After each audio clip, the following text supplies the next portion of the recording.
Elsa's father, Hagel, hurriedly said at this time, "I have one in my car. I bought it for a rainy day. I'll get it for you." At this time, Delon's father old Kevin patted him on the shoulder and said seriously, "It's better to go to Orus Hill. There are also very well-developed cities along the way.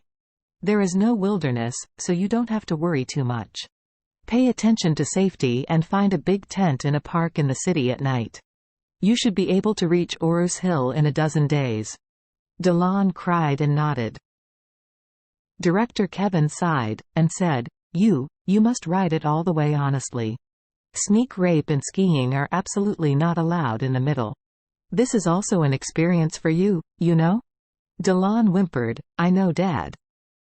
Juanita also wiped her tears on the side, and exhorted, "You must pay attention to safety when riding, and hide a little when you see a big car, you know?" Delon choked repeatedly, "Okay Mom, I see." Elder Dong also asked, "Don't be lazy. If you are late, Mr. Charlie will be angry." Delon's heart is extremely depressed. Is this still pro-grandpa? What he cares about is not to make Charlie angry. The old lady was very gentle. She took out a yellow amulet from her pocket and handed it to Delon, saying, "Delon, this is the amulet that Grandma asked for from the Lama Temple when she was young." The monk opened it and it was very effective. "Grandma always carried it with her now. I will give it to you, and it will keep you safe." Delon nodded gratefully. "Thank you, Grandma." Charlie, who has not spoken all the time, said, "Look, you have made progress now. At least you know to say thank you to your family." Delon was ashamed and whispered, "Thank you Mr. Charlie for teaching. I will act in a low-key manner and be a good man in the future. Yeah." Charlie nodded, and said, "Okay, let's leave." At this time, Hagel also ran over with the power bank, handed both the power bank and the charging cable to Delon, and said, "Delon, take the power bank." Delon put it into his backpack, wiped away his tears, and said to everyone, "Grandma, Master, Father, Mother, Uncle, Second Uncle, I'm leaving." Everyone waved at him. "Take care, pay attention to safety on the road." Delon looked at Charlie again and bowed to him. "Mr. Charlie, I'm leaving." Charlie snorted and said, "Hurry up, you will be punished if you delay time." Delon nodded busy. "Don't worry, I will do my best." Charlie waved his hand. "Okay, time to go." Delon nodded, glanced at his relatives reluctantly, and then straddled hard on the huge 28 bicycle, pedaled twice, and it swayed out. Juanita cried bitterly, and old Kevin hurriedly took her in his arms and comforted her. "Okay, Delon has grown up, and it's time to take responsibility for his own actions." Juanita cried and nodded. Although distressed, she couldn't say it anymore.